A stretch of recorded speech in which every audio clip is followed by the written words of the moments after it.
What happened to Strawberry Alarm Clock? The Sixpence was created in Glendale, California in the mid-1960s. They usually sang covers of famous songs at the time and gained a large audience. Lee Freeman sang, played guitar, and played harmonica. Ed King played guitar. Gary Lovetrow played bass. Gene Gunnels played drums. Mike Luciano played tambourine. And Steve Robbie played lead guitar. Both Paul Weitz and his songwriting partner Tim Gilbert are credited with the song Incense and Peppermints. Weitz wrote it for a record named The Birdman of Alcatraz, but it was missing a B-side. Producer Frank Slay gave a tape of the song to lyricist John Carter, who had earlier that year had a hit with That Acapulco Gold. Carter received the phrases as part of a deal he struck with producer Frank Slay. Carter chose the lyrics for The Birdman of Alcatraz with the help of Slay and Greg Munford, a 16-year-old acquaintance of the group. The band had gained enough self-assurance at this point that they were angered by Slay's move. Despite Slay's pledge to include Weitz and King as songwriters on the song, Carter and Gilbert were the only ones included on the copyright registration. All American released a single with the B-side Incense and Peppermints. Members of the group were lounging around Weitz's house attempting to come up with a name that when they came up with Strawberry. Somebody saw a piece of home equipment when they were trying to figure out what went with Strawberry. By the middle of the summer, the new moniker Strawberry Alarm Clock had been established and the single had taken on a life of its own. In November of 1967, the song Incense and Peppermints became a hit, topping the charts the following month. Despite the fact that Munford, who sang on the single, wasn't in the group, Strawberry Alarm Clock made an album around the success. The lineup for the record changed numerous times, mainly because the original lineup didn't have enough songs to fill an LP. It was taken up for national distribution by UNI Records, a newly founded imprint of American Decca and its parents' company, MCA. Additionally, drummer Gene Gunnels, who had been with the Sixpence since 1965, then left and returned, and who had played on Incense and Peppermints, had left by the time the group finished the record. Randy Seal, who had been in the band since 1966 and sang as well as played drums, took his place. To make matters even more difficult, Seal sang on Incense and Peppermints, and Gunnels would return to take his position on drums a few years later. The Incense and Peppermints LP turned out to be really strong, especially considering how quickly it was recorded. The album had a wonderfully appealing mix of psychedelia, sunshine pop, garage rock, and California harmony, and it proved to be one of the most enjoyable artifacts of the psychedelic era. Its number 11 chart position only added to the group's allegedly pleasant demeanor throughout the final 8 months of 1967. Due to the success of Incense and Peppermints, Strawberry Alarm Clock toured nationally for the second part of 1967 and much of 1968. Gary Lovetrow, the band's original bassist, grabbed the money and went, relinquishing his job for a $25,000 buyout. In early 1968, the five-man incarnation of the band released Tomorrow, a collaboration between Weitz and King that charted at number 23 nationally. They sounded like the Association crossed with The Who or The Creation on the record. It's Tomorrow never did as well as it should have, owing to UNI Records' tardiness in releasing the album. For all of its success, Incense and Peppermints was a product made by many hands. It's Tomorrow was the product of a well-coordinated working band, and it sounded like it.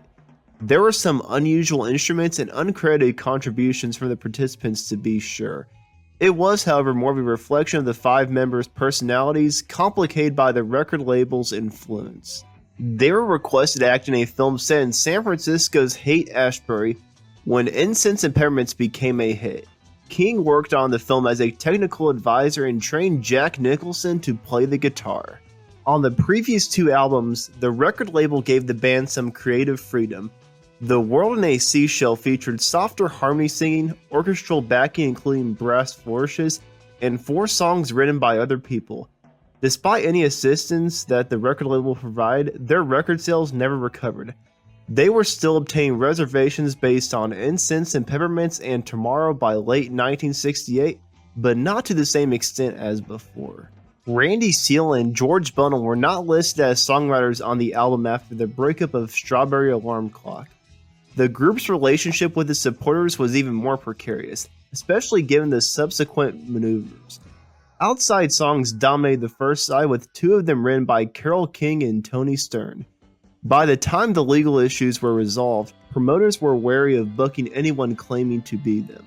Jimmy Pitman's vocals and guitar changed the group's sound, and his tones were harsher, louder, blues rock numbers than anything the trio had attempted to record or play previously. U+I was hoping to salvage something from the upheaval surrounding the band's breakup, so this lineup went into the studio one last time on the label's cash. Good Morning Starshine may not have sounded like the alarm clock from Incense and Peppermints or even Tomorrow, but it was a true reflection of their identity. By the end of 1969, Pitman had left, replaced by vocalist Paul Marshall, and King had returned to lead guitar. A quartet version of the band led by King continued until 1971, scooping up whatever engagements the name could produce. A year later, he was approached to join Lynyrd Skynyrd, an up-and-coming southern rock band, in a classic case of one door closing and another opening in life. It was there that he would finally receive the credit he earned for his work on the band's first 3 albums. Strawberry Alarm Clock reunited with Bunnell, Seal, and Bartek for a brief reunion in 1974 and 1975. The group appeared on ABC in Concert, a late-night 1970s broadcast rock concert series, and contributed the theme song. In April 6, 1974, they performed on one of the smaller stages at the first California Jam.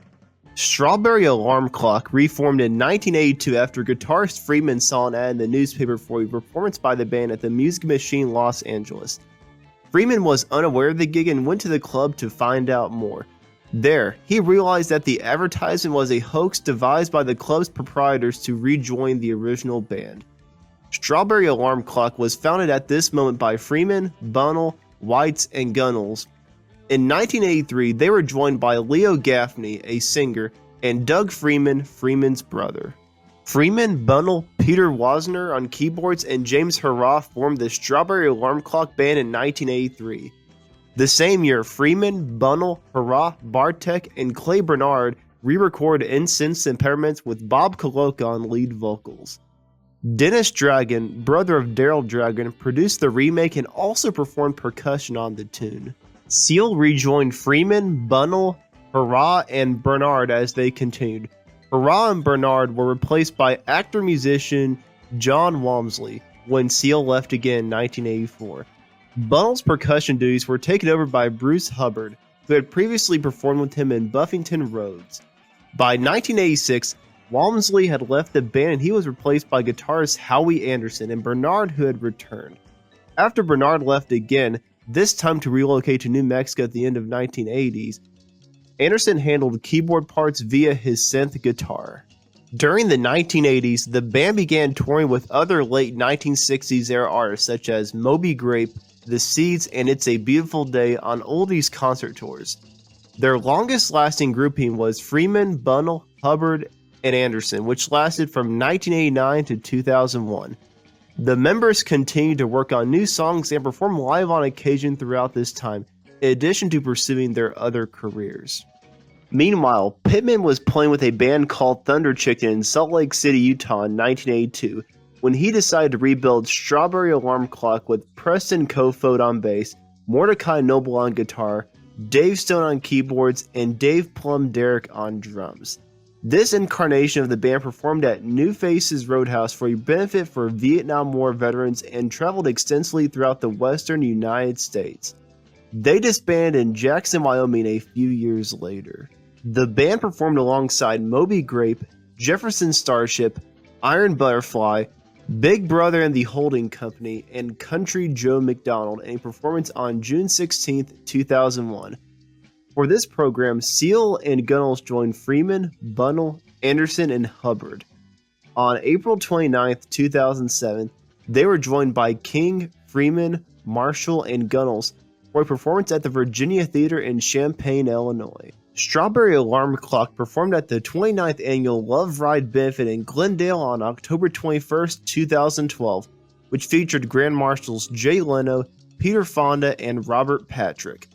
Following their Love Ride visit, City Councilman Tom LeBon, Eric Garcetti, and Jay Leno presented the band with proclamations from the city of Los Angeles to mark the 45th anniversary of Incense and Peppermints reaching number 1.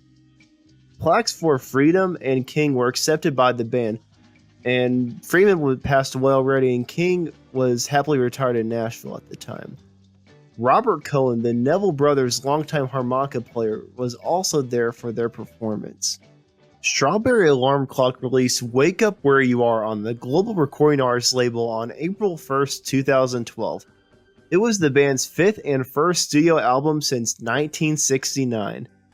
Ebert died on April 4th, 2013, and his widow, Chaz Ebert, asked Strawberry Alarm Clock to perform as a memorial to her late husband at the Sabin Theater in Beverly Hills on July 27th. Following a performance by Strawberry Alarm Clock, a screening of Beyond the Valley of the Dolls was shown. They were introduced by Charles Deerkop, a veteran character actor and longtime friend of the band. Strawberry Alarm Clock made plans to write and record new material for an EP in the months after their Sabin Theater performance.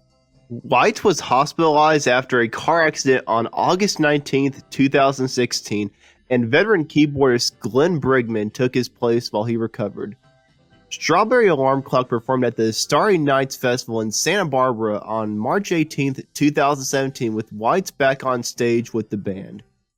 Jimmy Pittman, who was born on September 28, 1946, died on August 29, 2019, at the age of 72 under hospice care. And that's what happened to Strawberry Alarm Clock. Thank you for watching, like and subscribe if you haven't already. And I just want to say thank you, Raymond Ruiz, for the request they had several months ago. I finally got to it, so this was for you, Raymond. And I just want to say, if you guys want me to do more one-hit wonders on this channel, I'll be more happy to do that if you guys enjoyed this one. Thank you again for watching. Here's some of my favorite Strawberry Alarm Clock songs on screen, and I'll see you in the next video.